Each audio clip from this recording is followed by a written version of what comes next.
नमस्कार, स्वागत है आप सभी का बिहारी फ्यूचर में। मैं राजीव कुमार। सांख्यिकी स्वयंसेवक के लिए बिहार विधानसभा में माननीय श्री लखेंद्र कुमार रोशन जो विधानसभा के सदस्य हैं, उन्होंने प्रश्न पूछा और वह प्रश्न क्या है तो आइए हम लोग डिटेल से जानते हैं। यहाँ देखिए, उन्होंने एक प्रश्न पूछा है कि क्या यह बात सही है कि बिहार के सभी जिला के मान्यता प्राप्त सांख्यिकी स्वयंसेवक एएसवी के लंबे समय से अपनी सेवा सरकार को दी है।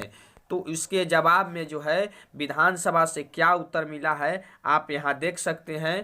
पूरी तरह से जो है डिटेल में है। तो ये है अस्वीकारात्मक, यानी अस्वीकार कर दिया गया है कि लंबे समय से यह कार्य नहीं कर रहे हैं। उसके बाद इन्होंने कहा कि मान्यता प्राप्त सांख्यिकी स्वयंसेवक एएसवी इस शर्त पर पैनलबद्ध किए गए थे कि यदि वे कोई अन्य कार्य कर रहे हों तो उस कार्य को छोड़कर इस कार्य हेतु आना उनके लिए लाभकारी नहीं होगा।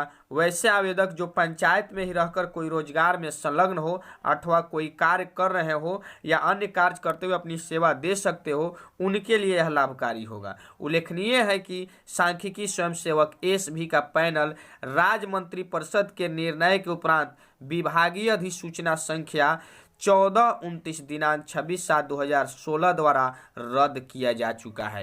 यानी सांख्यिकी स्वयंसेवक का जो पैनल है वह रद्द कर दिया गया है। आइए विधानसभा के विधायक जी के द्वारा और दूसरा प्रश्न क्या पूछा गया है इस पर भी हम डिटेल में जान लेते हैं। देखिए, दूसरा सवाल उन्होंने किया था कि क्या यह बात सही है कि सांख्यिकी स्वयंसेवक एएसवी को सेवा से हटाने के उपरांत उनकी हालत काफ़ी दयनीय है। इस प्रश्न को भी अस्वीकारात्मक कर दिया गया है, यानी अस्वीकारात्मक कर दिया गया है। वस्तु स्थिति यह है कि पैनलबद्ध मान्यता प्राप्त सांख्यिकी स्वयंसेवकों को अर्थ एवं सांख्यिकी निदेशालय बिहार पटना के अल्पकालीन सांख्यिकी कार्यों के लिए उनसे कार्य लेने की स्थिति में उन्हें निर्धारित पारिश्रमिक भुगतान की शर्त पर रखा गया था, जिनके पैनल को सांख्यिकी कार्यों की समाप्ति के बाद मंत्रिमंडल की स्वीकृति से योजना एवं विकास विभाग की अधिसूचना 1459 दिनांक 26/7/2016 को रद्द कर दिया गया है। यानी सभी जगह रद्द करने की बात सांख्यिकी स्वयंसेवक को यहाँ किया जा रहा है।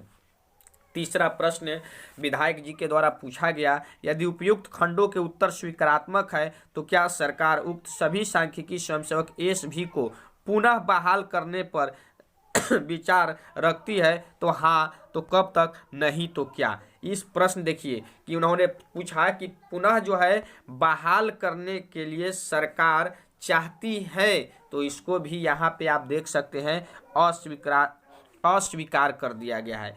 इस प्रश्न का जवाब भी है अस्वीकार कर दिया गया है और साफ शब्दों में लिखा है कि उपयुक्त खंड 1 और 2 में स्थिति स्पष्ट कर दी गई है। तो दोस्तों, यहाँ ये बात जानने लायक है। तो फिर जो है विधानसभा से अस्वीकार कर दिया गया है, तो कुछ लोगों के द्वारा यह दावा किया जा रहा है कि काम हो गया है और लोगों को क्या समझ में आ रहा है, जबकि विधानसभा में यह जवाब दिया गया कि पैनल रद्द है, हर प्रश्न को अस्वीकार कर दिया जा रहा है। तो अब कुछ नहीं बचा है दोस्तों। अब सभी सांख्यिकी स्वयंसेवक एक हो जाइए, एक मंच पर आइए, तभी जाकर सांख्यिकी का समायोजन हो सकता है। अन्यथा जो है सांख्यिकी का समायोजन होना मुश्किल है। किसी की भी बहकावे में मत आइए और एक मंच खड़ा कीजिए सांख्यिकी स्वयंसेवक का, एक संघ बनाइए, एक मजबूत संघ बनाइए, जिससे सरकार से जो है आप अपना समायोजन की बात रख सकें। बहुत बहुत धन्यवाद। इस विधानसभा के जवाब और सवाल से आप समझ गए होइएगा कि सांख्यिकी अब तक कहाँ है, आगे समायोजन करा सकते हैं। तो एकता में ही बल है, और जब तक आप एक नहीं होइएगा, एक मंच पर नहीं आइएगा, एक मजबूत संघ का निर्माण नहीं कीजिएगा, सांख्यिकी स्वयंसेवक का समायोजन मुश्किल दिखाई दे रहा है। इसीलिए आप सभी एक मंच पर आते हुए, एकजुट होते हुए अपनी कार्यों को आगे बढ़ाइए। बहुत बहुत धन्यवाद आप सभी का। यदि हमारे चैनल पर आप नए हैं तो चैनल को सब्सक्राइब और शेयर जरूर कीजिएगा।